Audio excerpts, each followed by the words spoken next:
Rahmatullah wabarakatuh. Innal hamdalillah nahmaduhu wa nasta'inuhu wa nastaghfiruh wa na'udzu billahi min syururi anfusina wa min sayyiati a'malina. May yahdihillahu fala mudhillalah wa may yudlil fala hadiyalah. Wa asyhadu an la ilaha illallah wahdahu la syarika lah wa asyhadu anna Muhammadan abduhu wa rasuluh. Ya ayyuhalladzina amanu taqullaha haqqa tuqatih wa la tamutunna illa wa antum muslimun. Ya ayyuhan nasu taqu rabbakumul ladzi khalaqakum min nafsin wahidah wa khalaqa minha zawjaha wa batha minhuma rijalan katsiran wa nisaa wattaqullaha alladzi tasaaluna bihi wal arham innallaha kana 'alaikum raqiba. Ya ayyuhalladzina amanu taqullaha wa qulu qawlan sadida yuslih lakum a'malakum wa yaghfir lakum dhunubakum wa may yuti'illaha wa rasulahu faqad faza fawzan 'azima.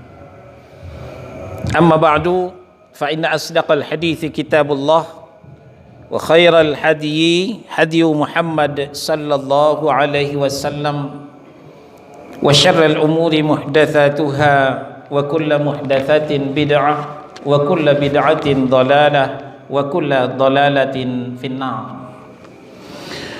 Ikhwana fid din, azakumullah. Saudara-saudara jamaah subuh Masjid Al-Barakah Cilebut, Villa Cilebut, ya, Villa Cilebut Residen 2, ya, Cilebut Residen 2, enggak pakai villa, ya. Alhamdulillah, bersyukur kita kepada Allah Subhanahu wa Ta'ala di subuh perdana ini untuk saya, ya. Untuk bapak-bapak sudah sekian kali subuh, untuk saya subuh perdana di masjid ini. Kita bisa bermuajahah, bertatap muka, bersambung rasa, berkaitan hati, bersilaturahim dalam rangka memperdalam keilmuan tentang Islam. Sebelum kita masuk kepada materi, sedikit kita murajaah, karena saya termasuk pendatang baru, memperkenalkan diri. Nama saya Saiful Bahri, tinggal di Geraha Cilebut Cluster, ya, cuman kita dibatasi stasiun Cilebut, Pak. Saya sebelah utaranya, saya tetangga dengan Pak Ridwan, ya, beliau juga tinggal di situ, tapi sebelah lagi kakinya sudah di sini. Asal daerah Sumatera Barat. Ada orang Sumatera Barat di sini? Nggak ada, ya? Belum hadir. Sesuai dengan kesepakatan DKM atau panitia kajian, materi kita merujuk kepada Kitabut Tauhid. Kitabut Tauhid hasil karya Fadilatul Syekh Dr. Shalih bin Fauzan Al-Fauzan. Kitab ini sudah diterjemahkan ke dalam bahasa Indonesia, terdiri dari 3 jilid. Nah, kita masuk sekarang jilid yang pertama. Jilid yang pertama. Jilid yang pertama ini terdiri dari 5 bab. Terdiri dari 5 bab. Bab yang pertama terdiri dari 3 pasal. Pasal yang pertama judulnya adalah makna akidah dan urgensinya sebagai landasan agama. Nah, itulah topik kita pada pagi hari ini. Urgensi, ya, makna dan urgensi akidah sebagai landasan agama. Kita masuk saja ke halaman 3 bagi yang memegang kitab, ya. Saya berharap pertemuan yang akan datang kita pegang kitab ini supaya pembahasan kita tidak ngelantur kemana-mana, Jadi kita berujuk kepada kitab ini. Tidak mahal kok, cuma 2 mangkok bakso. 2 mangkok bakso. Pengertian akidah. Apa makna akidah itu? Akidah itu bahasa Arab, bukan bahasa Indonesia, bukan bahasa Cilebut. Akidah itu bahasa Arab. Pengertian secara etimologi atau secara lughawiyah, secara bahasa, akidah itu berasal daripada kata aqdun, berasal daripada aqdun, yang artinya adalah ikatan. Ikatan. Jadi akad. Kita pernah mendengar akad nikah. Apa artinya? Ikatan nikah. Mempelai pria diikat dengan mempelai wanita. Dengan apa diikat? Dengan tali? Bukan. Dengan akad nikah. Jadi akad itu artinya ikatan. Nah, secara istilah syar'i,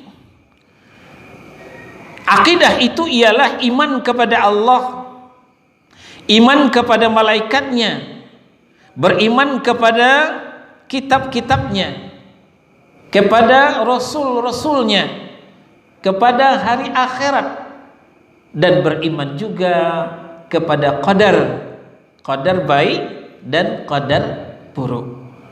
Nah, jadi yang akan kita pelajari dalam kitab ini seputar rukun iman.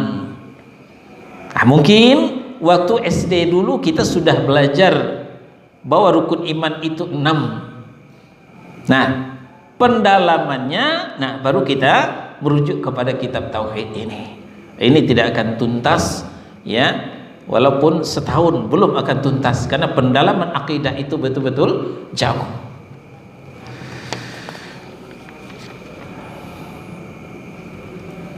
Ya, secara umum syariat itu digambarkan oleh Rasulullah Sallallahu Alaihi Wasallam ibarat sebatang pohon yang terdiri dari ada pokoknya dan ada cabangnya. Sebatang pohon terdiri pada ada pokoknya yang besar, kemudian ada cabang-cabangnya yang banyak. Apapun pohonnya, pokoknya satu. Tidak ada satu pohon pokoknya 2, itu nggak ada itu. Ya, carilah apapun nama pohonnya, sebatang pohon pokoknya satu. Nah, cabangnya baru banyak. Begitu juga syariat ini, yang dimasuk adalah merupakan pokoknya adalah akidah. Akidah itu sebagai pokoknya. Maka syariat Islam ini akidahnya satu. Memang tidak kita pungkiri banyak akidah-akidah dalam Islam itu, tapi yang benar hanya satu. Kalau yang benar hanya satu, yang lain salah. Ya, bukan kita nyalah-nyalahin orang, Pak. Tapi demikianlah yang dikatakan Rasulullah Sallallahu Alaihi Wasallam. Terkenal dalam hadis iftiraq, umatku akan terpecah menjadi 73 bagian, kata Nabi. Kulluhum finnar, seluruhnya masuk neraka, illa millati wahidah, kecuali satu millah saja. Ketika ditanya oleh sahabat, manhum ya Rasulullah, siapa mereka yang satu yang tidak masuk neraka itu ya Allah, ya Rasulullah? Nabi menjawab, yang satu itu adalah yang siapa yang aku dan sahabatku ada di sana. Nah, itu yang lebih dikenal dengan akidah ahlus sunnah wal jamaah. Itu akidah yang benar. Selain ahlus sunnah wal jamaah, salah semua. 72 firqah, 72 keyakinan, semuanya salah. Cuman satu yang dibenarkan oleh Nabi, akidah yang berdasarkan sunnah Rasul dan sunnah sahabatnya. Apa yang aku dan sahabatku ada di sana. Demikian dikatakan oleh Nabi Sallallahu Alaihi Wasallam. Nah, jadi kita kembali, syariat itu secara global dibagi menjadi i'tiqadiyah dan amaliyah. I'tiqadiyah itulah sebagai pokok pohon tadi.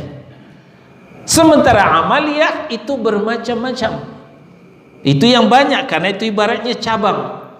Ada cabang sholat, ada cabang puasa, ada zakat, ada haji, umrah, zikir, tilawah, istighfar, solawat. Itu semuanya cabang-cabang, disebut juga dengan furu'iyah.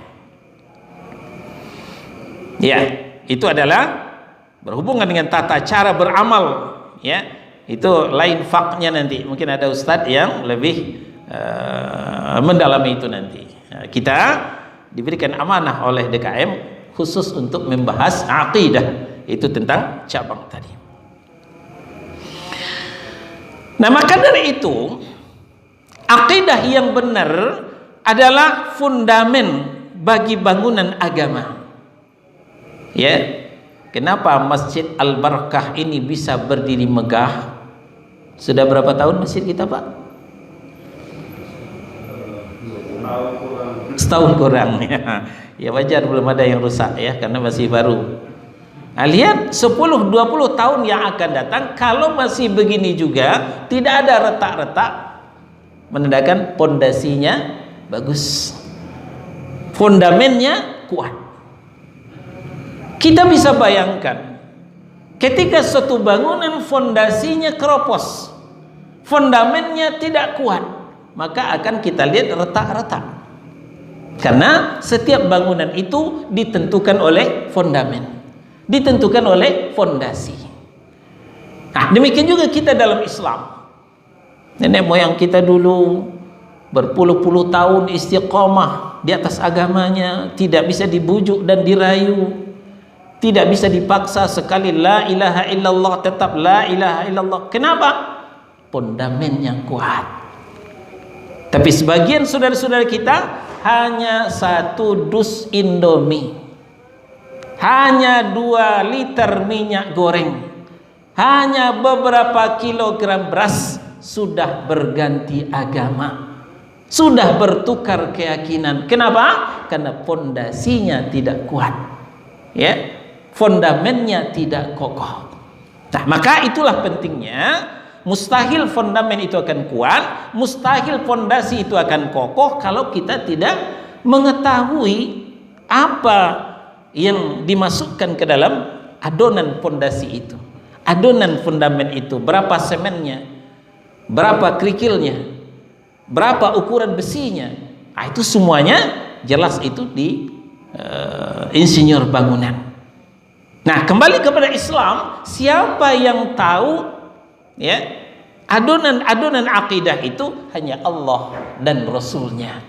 Allah menyampaikan dalam Al-Quran, Rasul menyampaikan dalam hadis yang sahih. Makanya kalau kita mau fondasi agama kita kuat, mau fondamen Islam kita kokoh, maka kita kembali merujuk kepada Al-Quran dan As-Sunnah.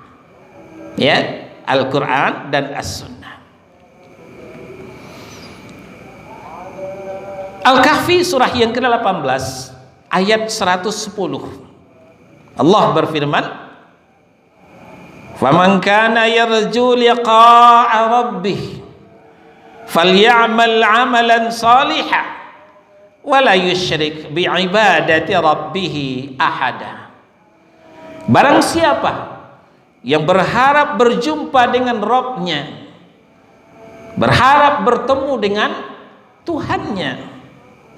Biasanya setiap lebaran kita open house dengan raja kita. Apakah presiden kita, gubernur kita, bupati kita, desa kita, minimal RW dan RT kita, bersalaman, bertemu. Tidak rindukah kita open house dengan Allah Subhanahu wa ta'ala, bertemu langsung dengan Allah, bertatap muka dengan Allah? Selama kita beribadah tapi kita tidak ketemu dengan Allah. Nah, nanti akan diberikan kepada kita kesempatan untuk bertemu open house dengan Allah Subhanahu wa ta'ala.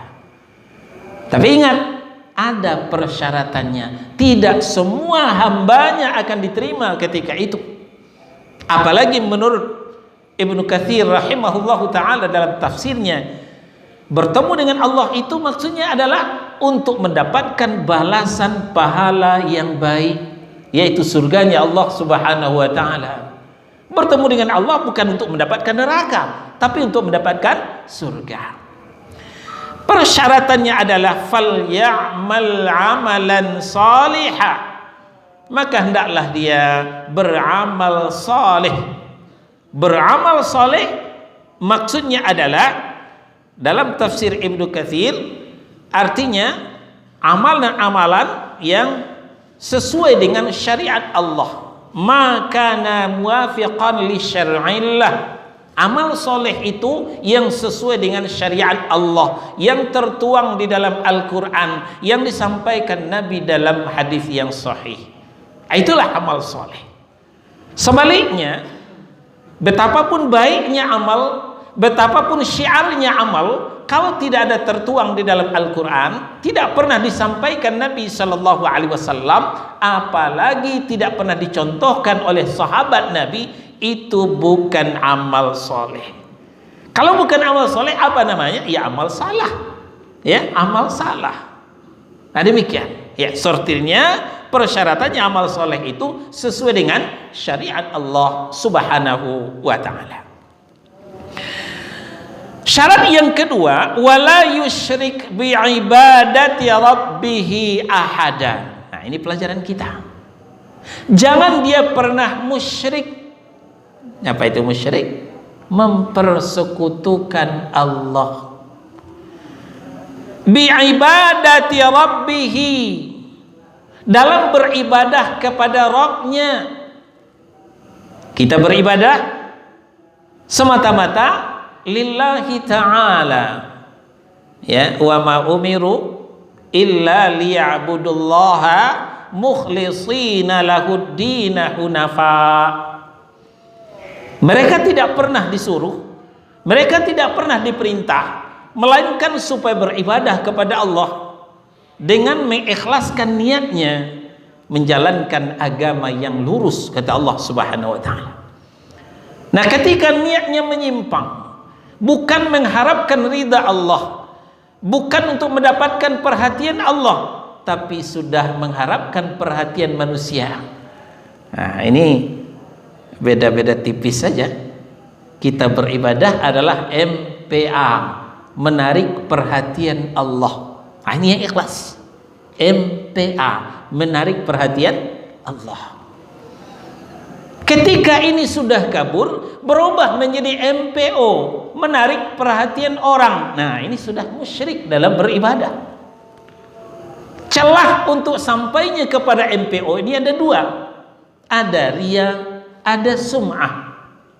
Riya mengharapkan perhatian orang, supaya orang melihat kita, saya yang paling soleh, saya yang paling hebat, semua mata melihat, hidung kita mekar, hati indah berbunga-bunga. Itu namanya riya.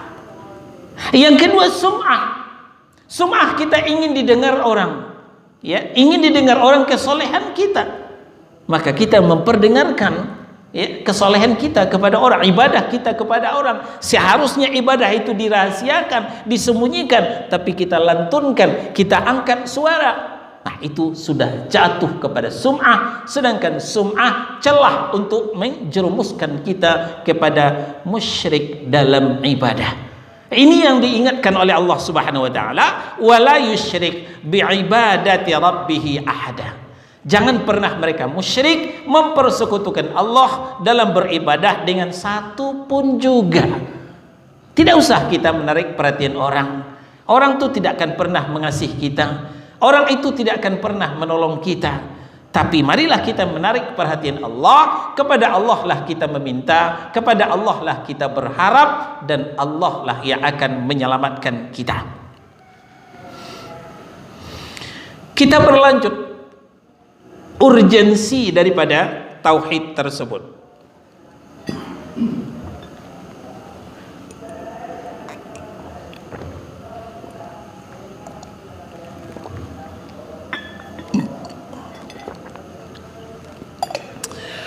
Apa itu urgensi?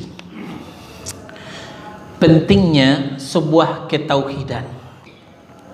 Sejauh mana pentingnya tauhid itu, supaya kita terpicu dan terpacu untuk mendalami tauhid, supaya kita tergerak, termotivasi untuk mendalami tauhid.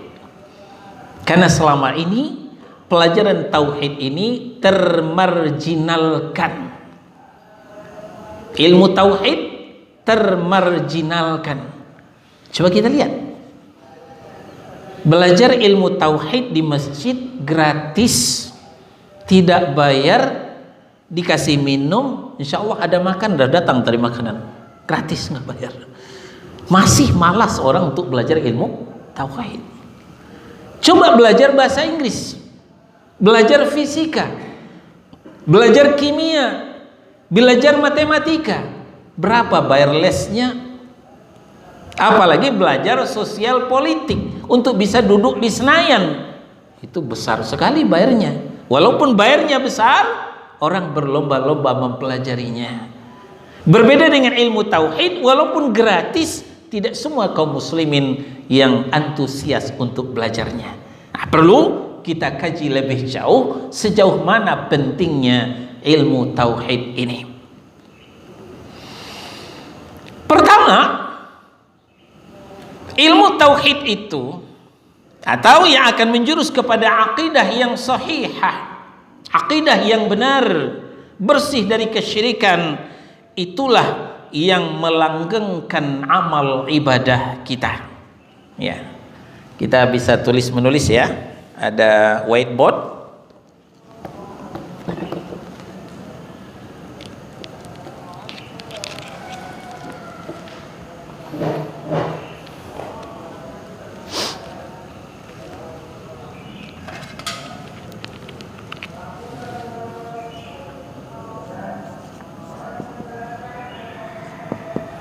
Aqidah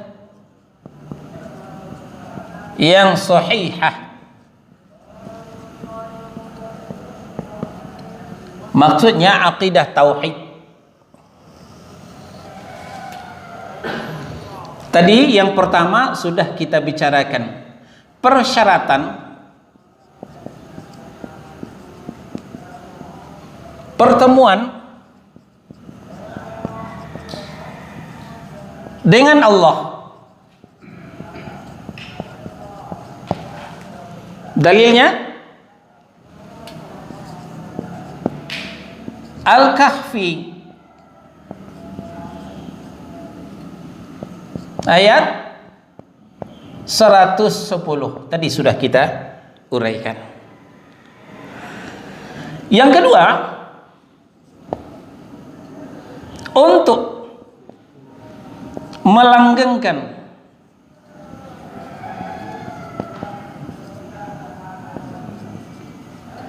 pahala ibadah,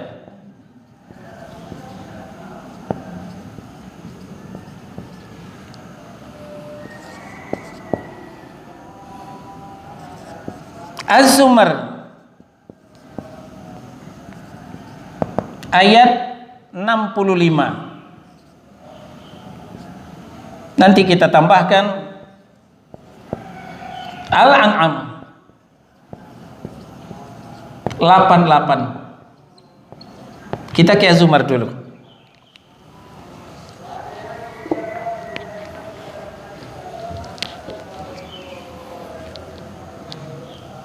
Az-Zumar surah 39 ayat 65. Wa laqad uhiya ilaika wa ilal ladzina min qablika la in asyrakta la yahbatanna amaluka wa la takunanna minal khasirin.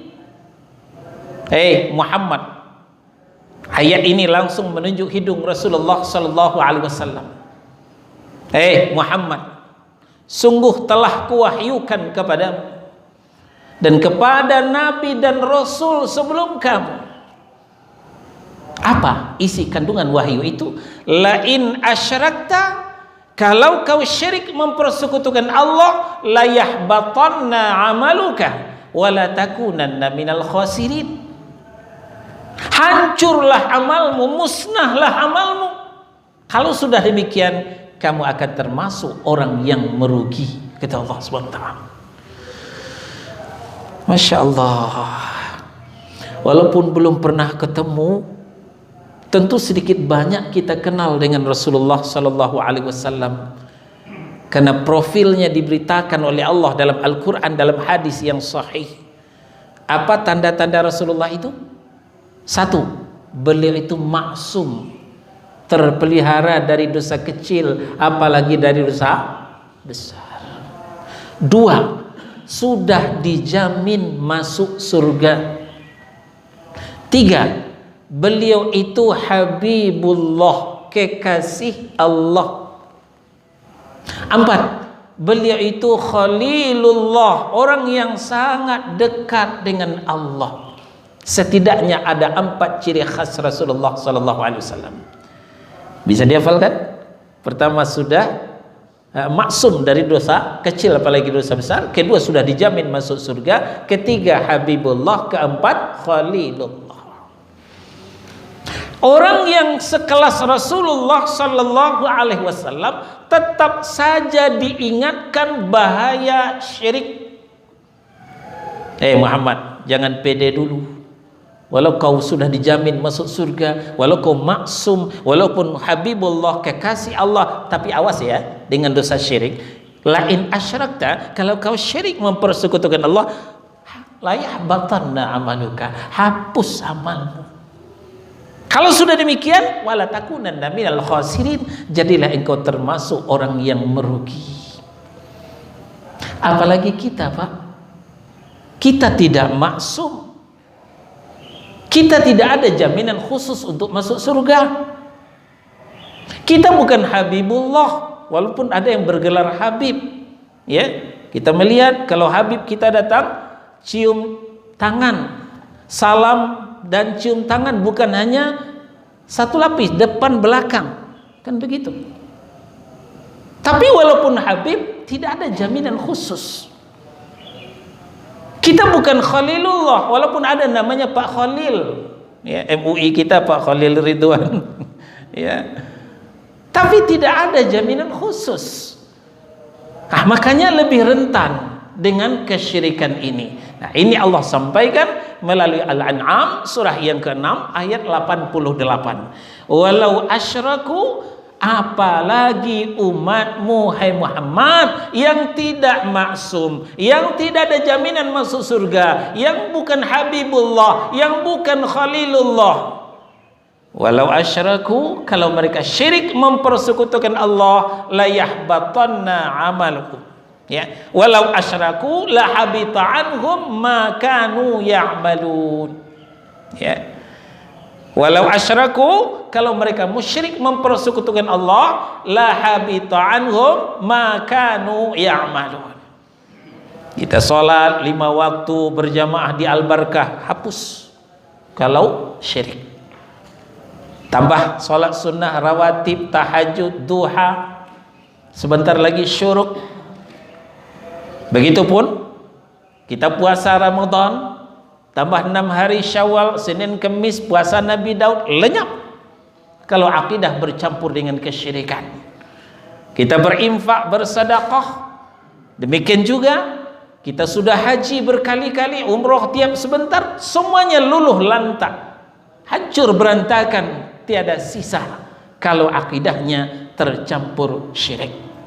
Sebaliknya, kalau akidahnya tetap murni akidah yang sahihah, akidah yang tauhid, maka ibadah kita itu, pahala ibadah kita itu sejak kita beribadah itu tetap terjaga, tetap langgeng, dan inilah modal kita untuk kampung akhirat nanti. Itulah sebabnya Allah katakan di ayat 2 dan 3, ya, masih di Az-Zumar surah 39, ya. Di ayat 2 dan 3 Allah perintahkan kepada kita, fa'budillaha mukhlishan lahuddin. Beribadahlah kepada Allah dengan cara apa? Dengan cara memurnikan ketaatan kepadanya. Ketaatan kita hanya untuk Allah, ketaatan kita untuk mencari ridha Allah, ketaatan kita hanya mengharapkan wajah Allah, bukan mengharapkan decak kagumnya manusia, bukan mengharapkan pujian manusia. Mang Soleh bapak itu ya, memang hebat bapak itu ya. Bukan itu yang kita harapkan. Orang memuji kita atau tidak, orang berdecak kagum kepada kita atau tidak, masa bodoh, tidak persoalan bagi kita. Apa yang kita cari? Yang kita cari hanya ridha Allah, yang kita cari hanya wajah Allah. Sepanjang Allah sudah ridha kepada kita, bodoh amat dengan orang lain. Ya, nah kalau bisa kenapa tidak? Allah ridha, orang lain juga senang. Ini lebih bagus. Hablum minallah, hablum minan nas. Tapi gara-gara memperturutkan hablum minan nas, memperturutkan kesenangan orang, retak hubungan kita dengan Allah. Ini rugi besar. Ini diantara kerugian, melenyapkan semua amal ibadah kita. Ayat 3, ala lillahi dinul khalis. Ketahuilah hanya milik Allah lah agama yang bersih dari syirik. Mafhum mukhalafahnya, ketika agama bergelimang dengan syirik, maka Allah tidak akan sudi menerima agama kita, menerima persembahan kita. Selanjutnya, yang ketiga, untuk inilah ya Rasul diutus oleh Allah Subhanahu wa ta'ala.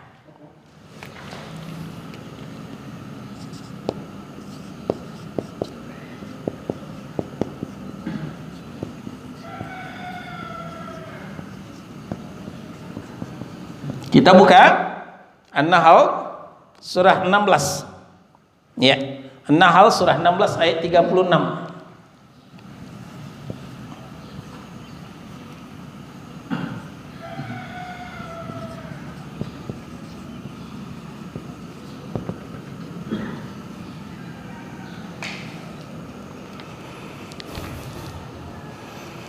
Apa kata Allah Subhanahu wa taala?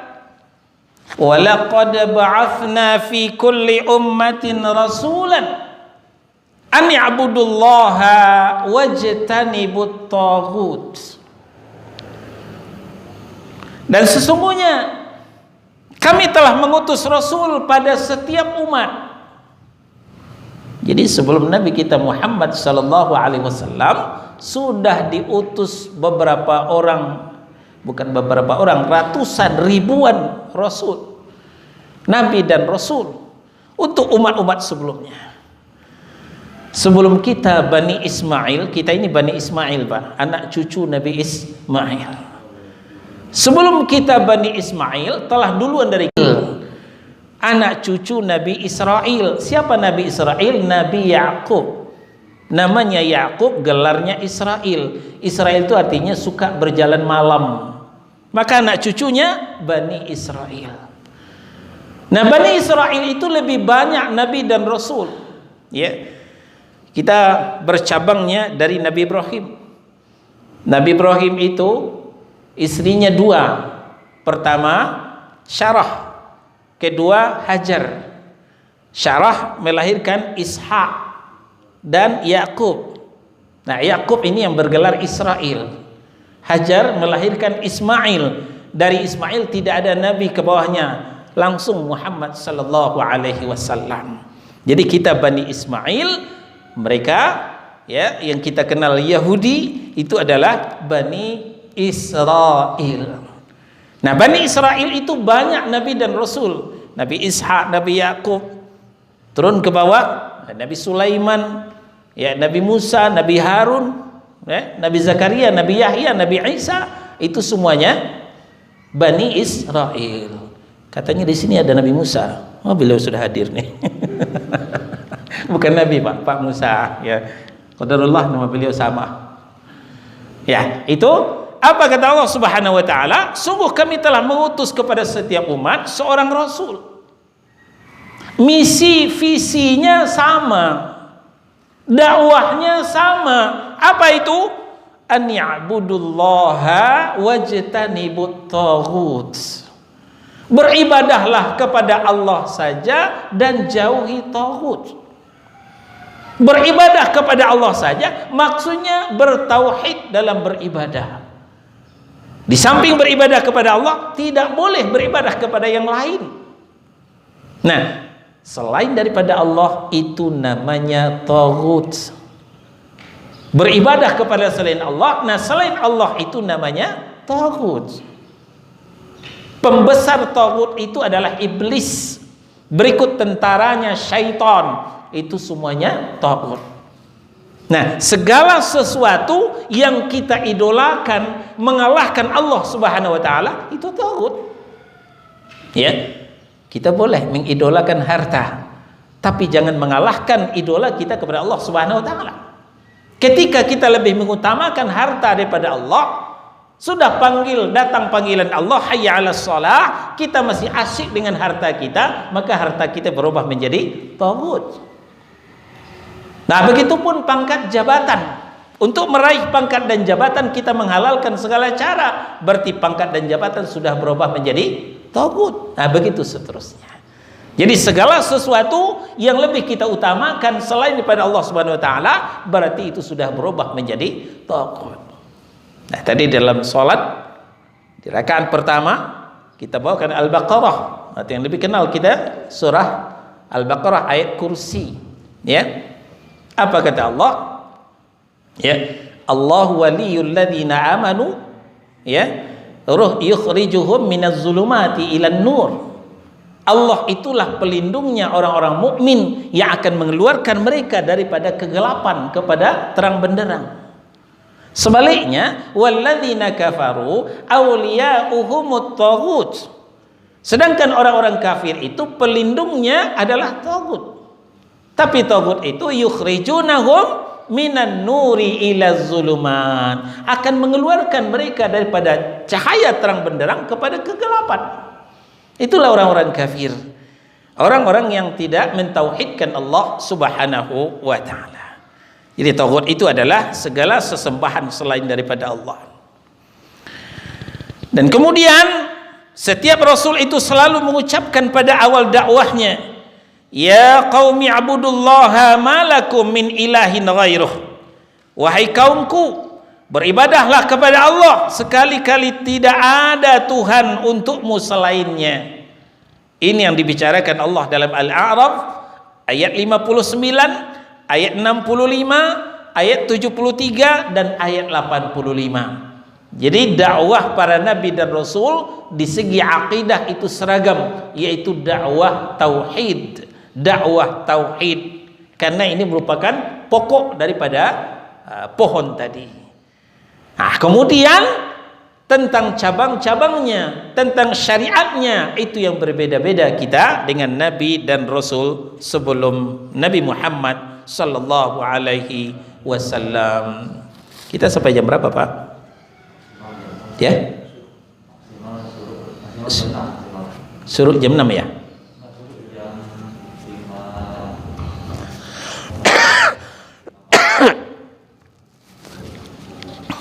Kita nanti ada tanya jawab ya.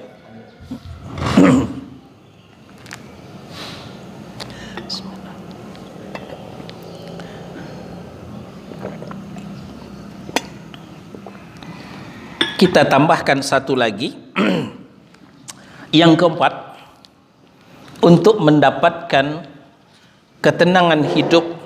Nah, ini penting. Untuk mendapatkan ketenangan hidup,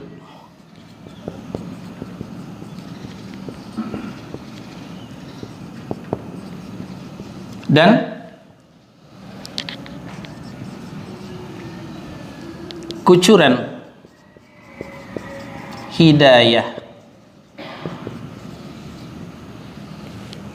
mendapatkan ketenangan hidup dan kucuran hidayah. Kita buka Al-An'am, ini tidak ada dalam kitab. Kita buka Al-An'am surah yang ke-6 ayat 82. Ya. Al-An'am surah yang ke-6 ayat 82.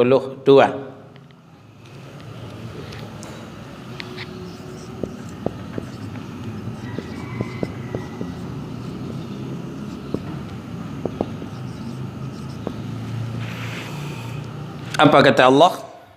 Innal ladzina amanu. Ya, bukan pakai inna, langsung saja. Alladzina amanu wa lam yalbisu imanahum bizulmin ulaika lahumul amnu wa hum muhtadun. Sesungguhnya orang-orang yang beriman, orang-orang yang bertauhid, berangkat dari rububiyah lanjut kepada uluhiyah, berakhir di asma was sifat. Ini akan kita pelajari semua. Lalu walam yalbisu imanahum bizulmin. Lalu keimanan mereka itu tidak mereka campur adukkan dengan kezaliman, artinya kesyirikan. Maka sebagai apresiasi penghargaan dari Allah, ulaika lahumul amnu. Itulah mereka yang akan mendapatkan ketenangan batin, ketentraman jiwa. Walaupun mereka berada dalam komunitas yang kacau balau, situasi politik yang tidak menentu, tapi hatinya selalu damai, tenang, teduh, tidak resah, gelisah, tidak gundah gulana. Jadi ketenangan dapat diraih dalam kekacauan bagi orang yang bertauhid. Sebaliknya, bagi orang yang musyrik, dia akan mendapatkan kegalauan jiwa walaupun di tengah-tengah fasilitas yang memadai. Saudara-saudara, alhamdulillah kita tinggal di Cilebut Residen 2. Masya Allah, indahnya, teduh, pohonnya masih banyak, enak tinggal di sini. Saya baru pertama masuk, aduh enak tinggal di sini. Tapi ketahuilah saudara-saudara, fasilitas yang lengkap, rumah yang mewah, bertingkat, fasilitas yang cukup, ini tidak akan enak kita diami kalau kita tidak bertauhid. Allah masukkan kepada kita rasa resah, gelisah, gundah gulana. Jangan-jangan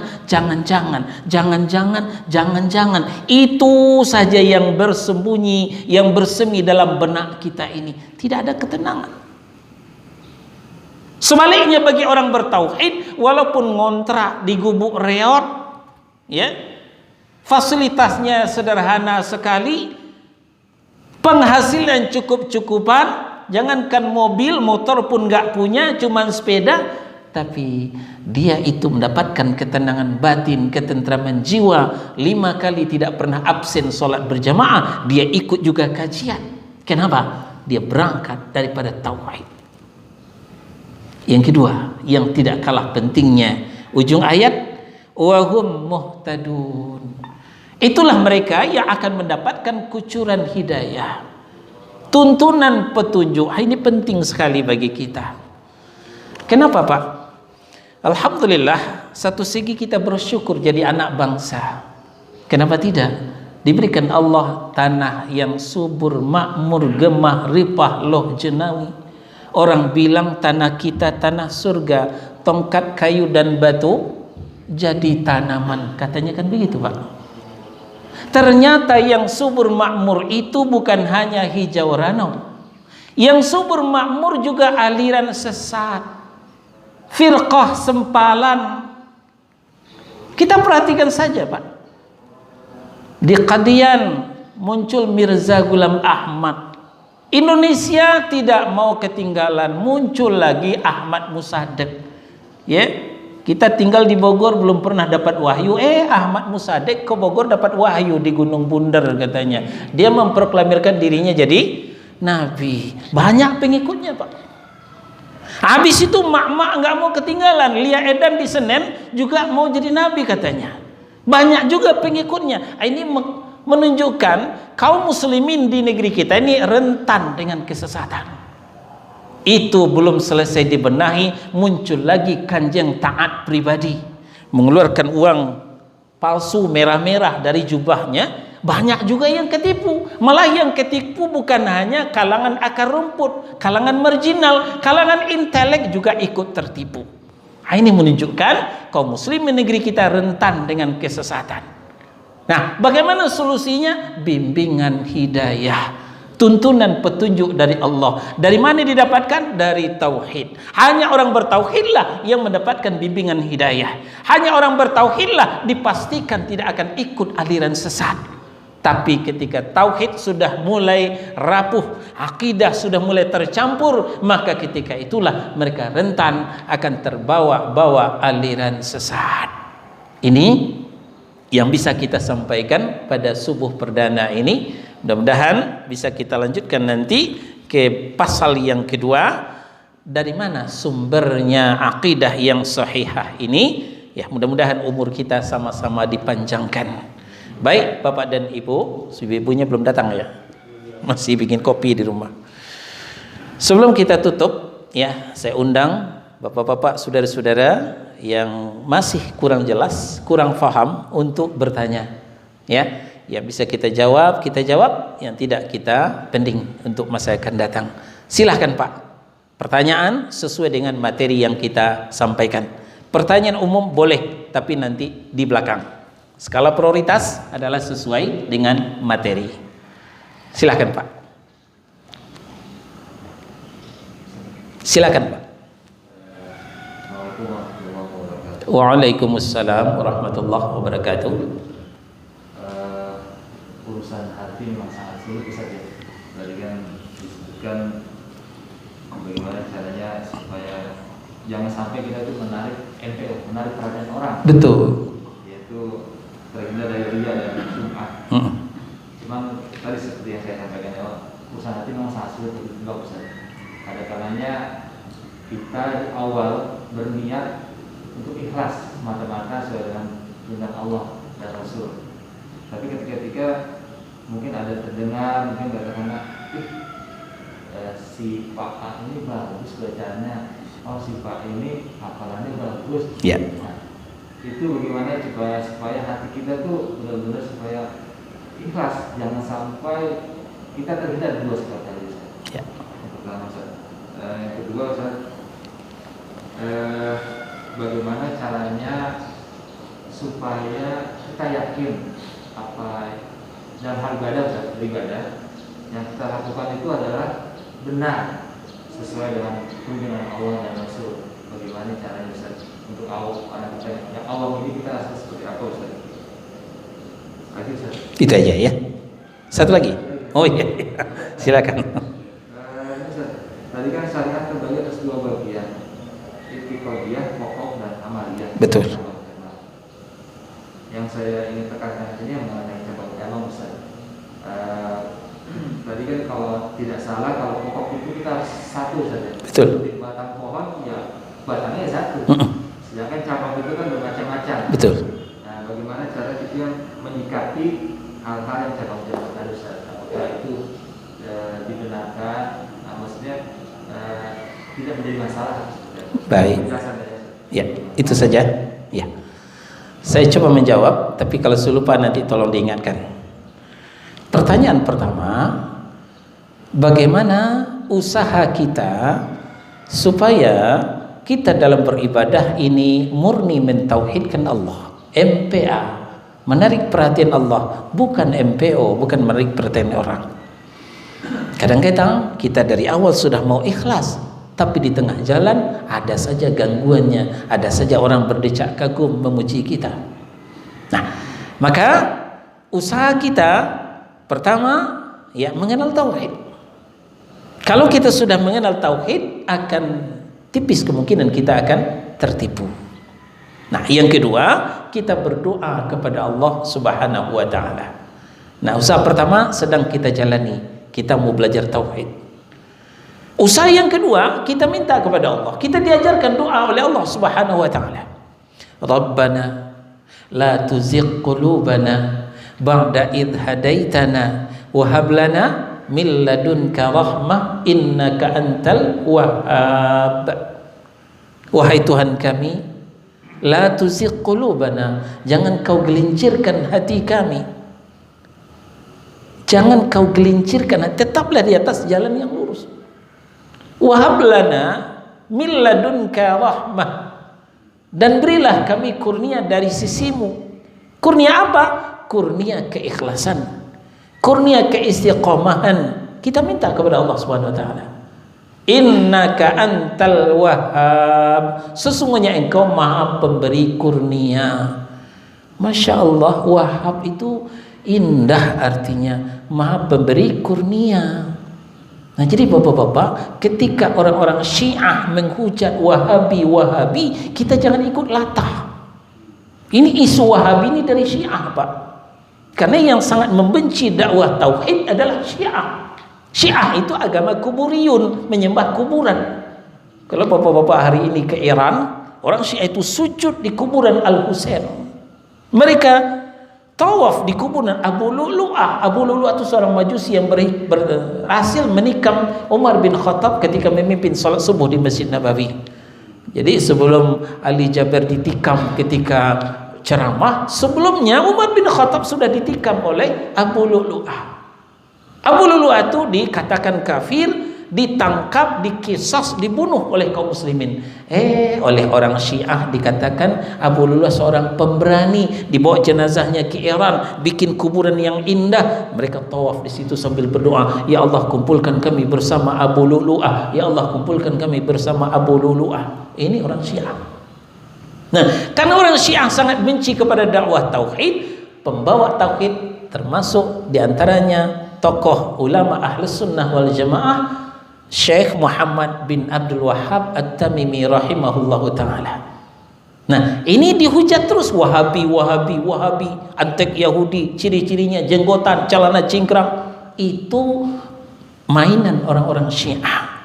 Kita prihatin, Ahlus Sunnah ikut tertipu pula menghujat Wahabi. Siapa Wahabi? Mereka awam tentang itu. Jadi kita jangan latah, Pak, ya. Ternyata Wahhab itu artinya indah. Apa? Pemberi kurnia. Ini doa diajarkan Allah dalam Al-Quran.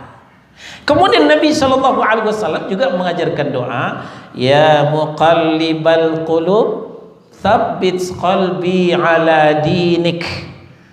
Ya Allah yang membolak-balikkan hati. Betul kata beliau tadi, hati itu mencela-mencela, lain pagi, lain petang, lain siang, lain malam. Berangkatnya ikhlas, di tengah jalan ketipu. Wah, Bapak itu ada ya, saya bagus-baguskan suara saya.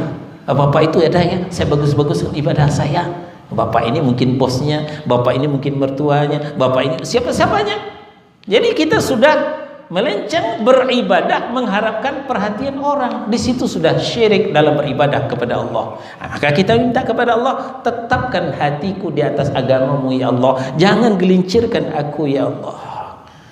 Nah lalu nanti setelah ibadah kita doa lagi.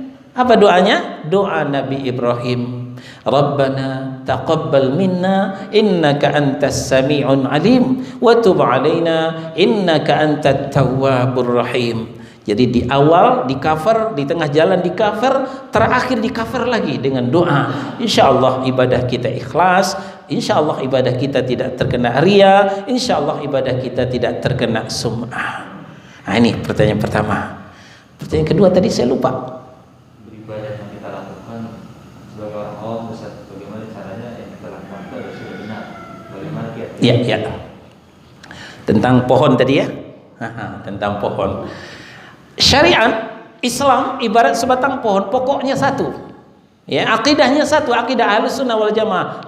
Tidak ada akidah daripada akidah Ahlus Sunnah wal Jamaah. Selebihnya sesat. Tadi telah kita sampaikan. Nah, lalu cabangnya banyak. Itu yang disebut dengan furu'iyah. Kita mengenal madzhabul arba'ah, madhab yang empat.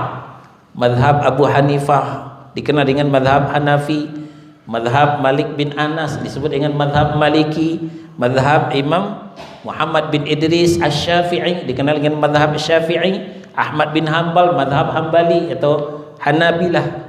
Nah ini cabang-cabang. Kita dibolehkan memilih di antara madhab yang empat ini, ya. Yang tidak boleh fanatik madhab, itu yang tidak boleh. Pokoknya mazhab saya yang paling benar, mazhab kalian salah. Itu yang tidak boleh. Karena keempat imam mazhab itu akidahnya sama, ahlus sunnah wal jamaah. Maka kita dibolehkan memilih mau mazhab Hanafi, silakan. Mazhab Maliki, mazhab Syafi'i, Ahmad, silakan. Yang tidak boleh fanatik kepada mazhab, pokoknya mazhab ini saja, nggak boleh pindah-pindah. Nggak begitu. Jadi mazhab itu ibarat bis kota.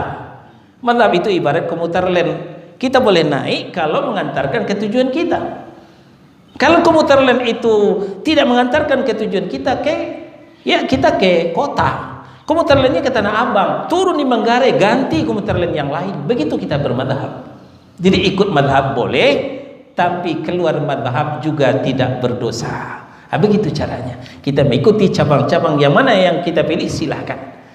Yang tidak boleh nanti kunun katanya Syiah ini madhab kelima, jangan tertipu ya. Syiah bukan madhab kelima. Malah Imam Malik mengatakan orang yang mengkafirkan para sahabat tidak ada tempat dalam Islam. Catat baik-baik, kata Imam Malik bin Anas, orang yang mengkafirkan para sahabat, mencela para sahabat, tidak ada tempat dalam Islam. Siapa lagi mengkafirkan para sahabat kalau bukan orang Syiah? Dalam akidah Syiah, Abu Bakar kafir, Umar kafir, Utsman kafir. Yang Islam cuma Ali doang.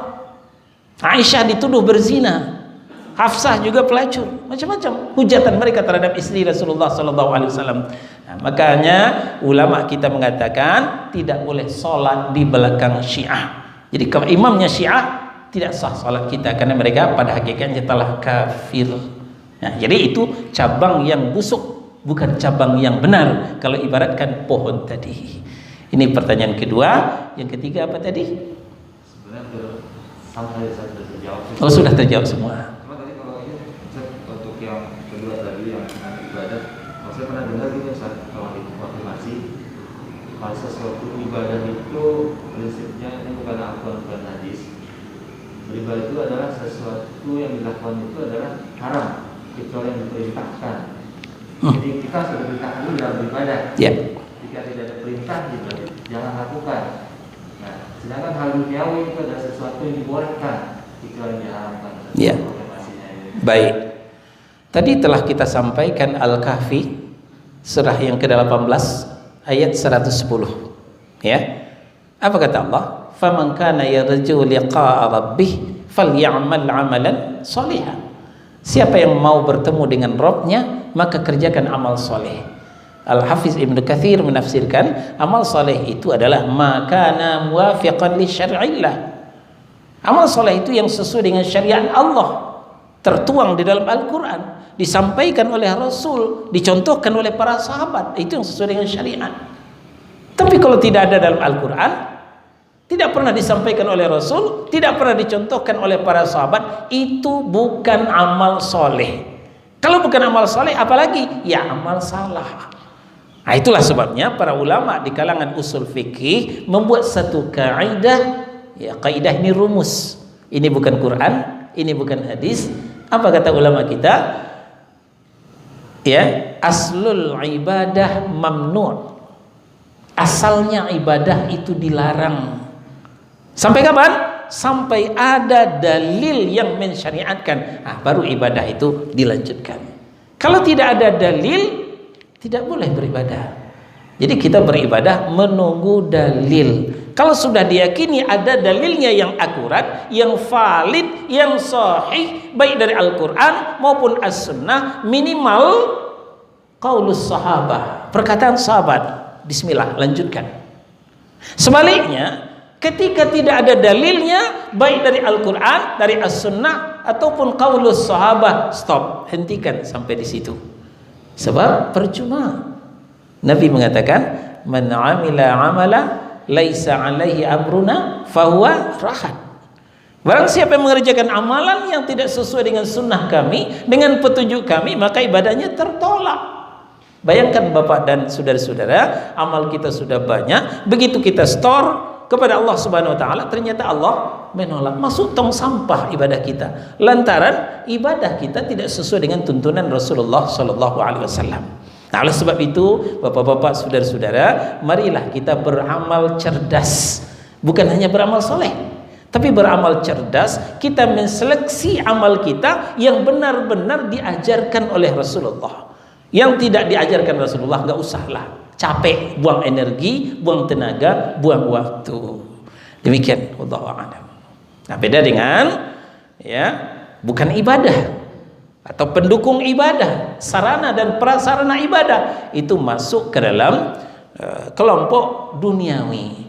Nabi mengatakan dalam hadis yang diriwayatkan oleh Imam Muslim, ya, wa antum a'lamu bi umuri dunyakum. Kamu lebih tahu dengan urusan duniamu. Urusan dunia termasuk bermuamalah dan pendukung ibadah. Salat itu ibadah. Masjid bukan ibadah. Masjid sarana ibadah. Maka masjid kita boleh tidak sesuai dengan masjidnya Nabi. Masjid Nabi itu tidak ada atapnya. Masjid Nabi itu pasir. Kalau hujan ngucur jadi lumpur, Nabi sujud jidat beliau penuh lumpur. Itu masjidnya Nabi. Masjid kita pakai keramik. Ya, karena Covid aja nih. Kalau nggak ada Covid, ada permadani, karpet ini. Ini tidak sesuai dengan masjid Nabi. Gimana? Ya boleh. Ini urusan dunia. Tidak masalah. Nah, begitupun haji. Haji itu ibadah. Ingat pesan Nabi, khudhu anni manasikakum, ambil dariku manasik hajimu. Jadi manasik haji kita harus sesuai dengan manasik haji Nabi. Manasik haji Nabi itu 3 saja. Haji qirat, ya, haji tamattu, haji qirat, dan haji satu lagi lupa ya, ifrad, ya, ya, haji tamattu dan haji qiran, ya. Jangan buat manasik haji keempat, tidak sah hajinya. Nah, tapi kalau transportasi ke Mekah, akomodasi ya boleh. Kalau Nabi naik onta ke Mekah, kita tidak usah naik onta. Kalau ada juga yang nekat, silakan pinjam onta ke Ragunan. Insya Allah 5 tahun belum sampai di Mekah. Mati ontanya dulu. Jadi saudara kita dari Syam, saudara kita dari Yaman, mereka ke Mekah naik mobil. Ya boleh, tidak sesuai dengan Nabi. Orang tua kita dulu naik kapal pesiar, setahun baru sampai di Makkah. Ya, kita sekarang naik pesawat 9 jam sampai di Makkah. Itu transportasi, itu sarana ibadah. Ya, itu tidak harus sama dengan Rasul. Nah, kita mendengar nada-nada sumbang di luar, dikit-dikit bid'ah, dikit-dikit neraka. Suruh aja ke Makkah naik onta. Subhanallah. Memang kalau ditunggangi emosi, Pak, akal sehat lumpuh. Ya, ini menunjukkan kekurangan ilmu.